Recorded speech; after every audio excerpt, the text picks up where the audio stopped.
सुप्रभात प्रिय बच्चों। पिछले क्लास में शीर्षक कुंडलियां के अंतर्गत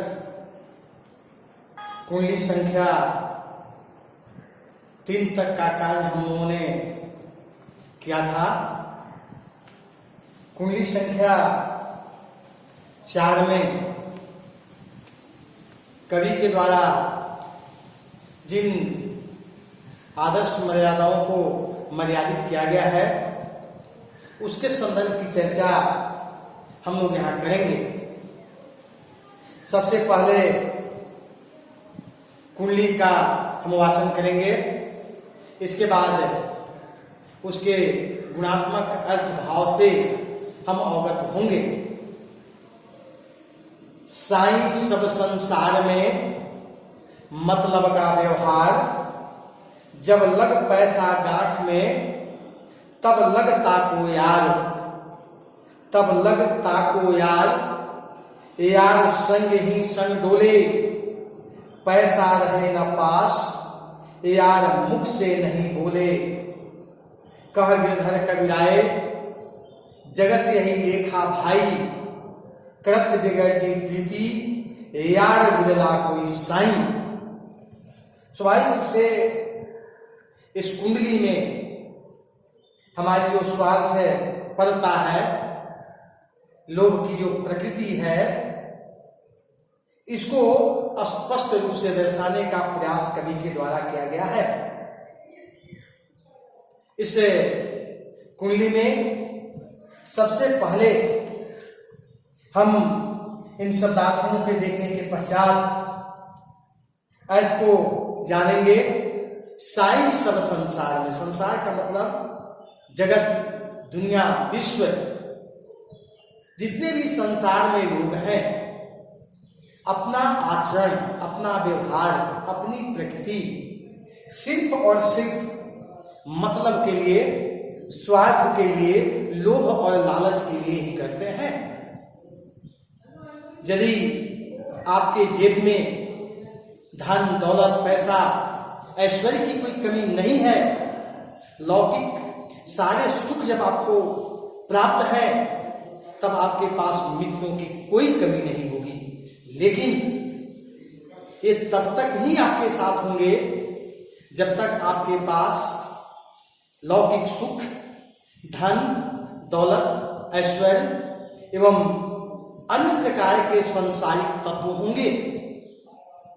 वे आपके साथ यत्र तत्र, चाहे अनचाहे, भ्रमण करते रहेंगे, घूमते रहेंगे। वे आपके साथ सारी प्रकार की कस्में खाएंगे, जिससे आपको लगेगा कि वास्तव में यह हमारा सच्चा मित्र है। लेकिन ऐसा नहीं है। जब आपके पास पैसे हैं तो मित्रता के अनेक भाव दर्शाए जाएंगे, लेकिन जैसे ही आपके पास पैसे का अभाव हो जाएगा, धन, दौलत, ऐश्वर्य, लौकिक सुख की कमी हो जाएगी, ये मित्र आपको देख कर करके बगल से निकल जाएंगे और मुंह से अभिवादन तक करने के लिए भी तैयार नहीं होंगे। यही स्वार्थ, लोभ, लालच की और व्यवहार की दुनिया है। इसी प्रकार से लोग जीवन यापन करते हैं। इसी प्रकार की स्वार्थ और तत्परता में रहने का वे आदी हैं और वे ऐसा ही कर करके अपना जीवन व्यतीत करने का प्रयास करते हैं। कवि गिरधर हमें कहते हैं, जगत यही लेखा भाई, संसार में इसी प्रकार की रीति है, इसी प्रकार का रिवाज है, इसी प्रकार की परंपरा है, इसी प्रकार की प्रकृति है और इसी प्रकार के व्यवहार से लोग जाने समझे जाते हैं। करत बिगड़ जी प्रीति, यार बिरला कोई साईं। इस संसार में बहुत कम ऐसे लोग हैं जो बिना गरज के आपके साथ आत्मीयता का, मानवता का और मित्रता का व्यवहार करते हैं। बहुत कम लोग हैं, इनकी संख्या लगभग न्यून है। और वर्तमान जो परिवेश और समय है, इसमें तो खोजने से भी लोग नहीं मिलते, लेकिन इसका मतलब ये नहीं कि पूरी शून्यता है। कहीं कहीं ऐसे लोग हैं और पुराने जो हमारे मित्रता के आदर्श उदाहरण हैं उनको जीवित रखने का वे प्रयत्न और प्रयास करते हैं। भगवान कृष्ण और सुदामा की मित्रता वास्तव में एक आदर्श मित्रता के उदाहरण है। स्वाभाविक रूप से दुर्योधन और कर्ण की मित्रता, अकबर और बीरबल की मित्रता, ये सब हमारे आदर्श हैं और उन आदर्श मित्रता को रखने का प्रयास ये लोग ही करते हैं, लेकिन इनकी संख्या बहुत कम है और कम से कम लोग ही इस प्रकार के आदर्श को आज भी स्थापित करने का प्रयास करते हैं।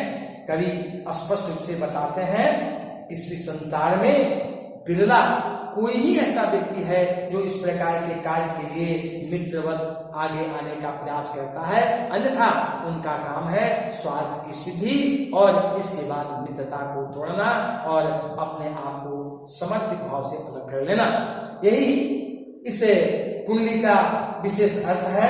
दूसरे शब्दों में, जहां पर मनुष्य स्वार्थी होता है वह आपसे नहीं, आपके धन दौलत और लौकिक सुख से मित्रता करने का प्रयास करता है। जीवन में हर समय संपन्नता हो ऐसी बात हो नहीं सकती, और इस स्वार्थी मित्र जब तक आपके पास सारे भौतिक संसाधन हैं रहते हैं, इसके बाद धीरे धीरे आपसे वे दूर होकर के बाहर चले जाते हैं। इस प्रकार की जो स्वार्थ वाली जो नीति संसार में है, वास्तव में हमें इस बात से अवगत कराने के लिए, प्रेरित करने के लिए काफी है कि हमें अपनी मित्रता बड़े संजोग करके ठीक से रखने का प्रयास करना चाहिए, अन्यथा मित्र होने नहीं होने का कोई यथार्थ भाव बिल्कुल नहीं है। धन्यवाद।